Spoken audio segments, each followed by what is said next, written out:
Now, even my Eastern European cynicism was absolutely taken aback by the audacity of this lady. So, if you do not know who this gentleman is, his name is Stephen Phillips. And he spent more than 25 years in a prison for a crime he did not commit. And you gotta understand, going to prison is a different experience based on the crime you're accused of. Probably one of the most comfortable rides you can have in prison is for vehicle manslaughter, for example. It's a very neutral crime. It's kind of like something that can happen to anyone. And so if you're a prisoner for that, you're treated kind of normally. If you're a gang member or a murderer, you're probably treated a lot better because you have a car, is what they call it. And if you're convicted as a sex offender, you're going to have a really bad time.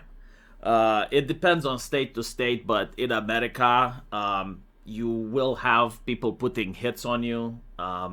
You're always watching your back. You have to pay protection tax in order to even manage to not get killed. Like, you're still getting beaten up, but you're not going to get killed.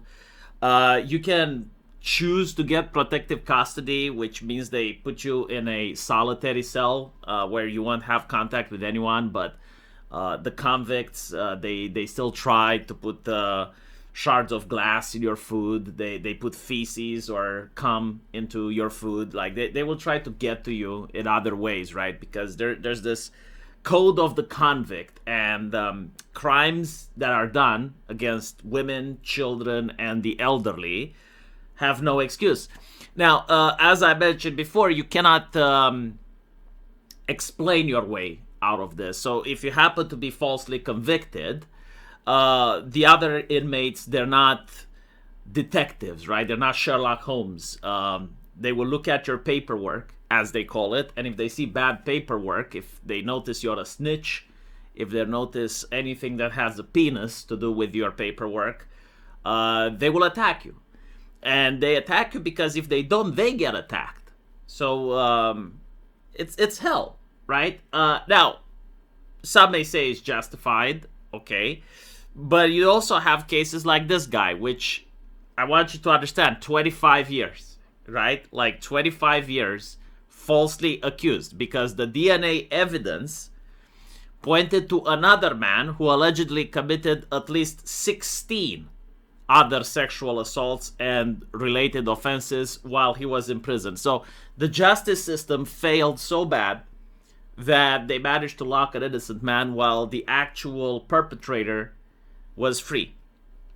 And so in order to try and make it right, I suppose, the system managed to give him $6 million for the years that he lost behind bars.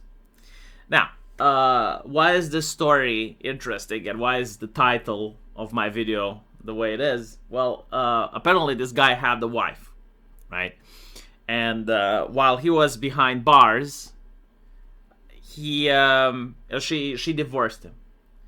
Now, obviously, like, this is excruciating, right? Like, to be behind bars and to hear that your woman is divorcing you, imagining that she's fucking someone else. This is something that a lot of people in the military, a lot of people in the prison system have to go through.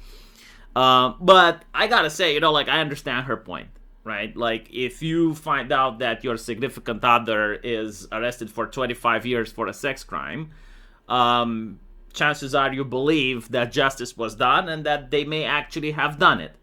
And so I'm not blaming her for the divorce, right? In fact, I would probably do something like that myself if I found out that my significant other partook in similar activities.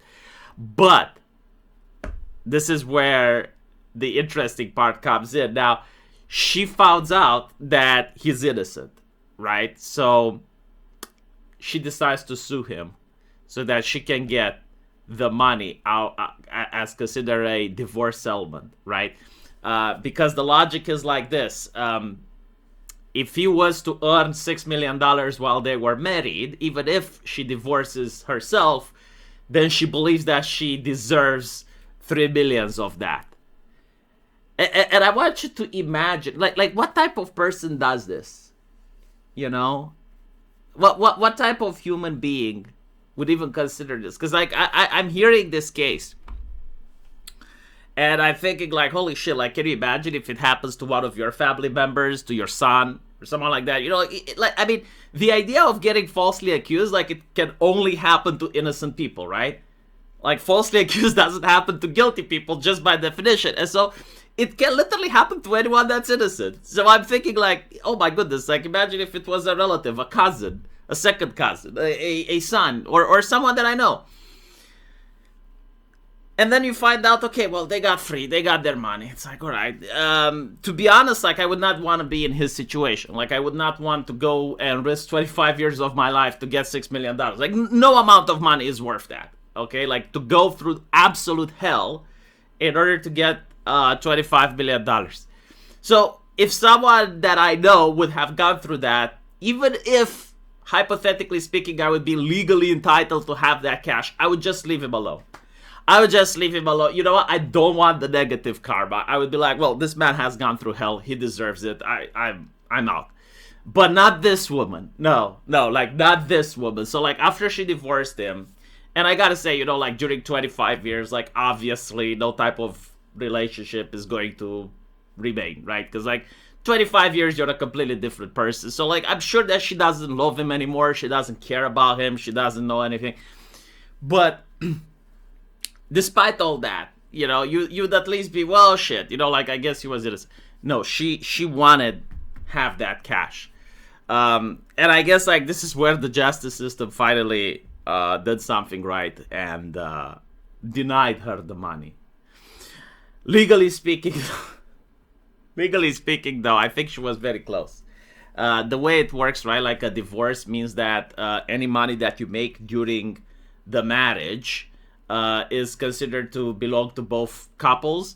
So like while he was in prison, he was quote unquote making those $25 million, so those $6 million, which is one interpretation. Apparently the judges decided differently. Like, no, he made $6 million exactly when the sentence was pronounced. So it was pronounced after his divorce, which means that it's not money that he made during the marriage. But hey, could you imagine though? Could you imagine if she got $3 million? You know, like I'm always noticing how people in their head rationalize it, right? Because like no one wants to say, yeah, I'm a bad person. She would probably rationalize it. And I'm curious like what she would say. It's like, well, you know, like $6 million is probably too much for him anyway. He's not going to spend all that.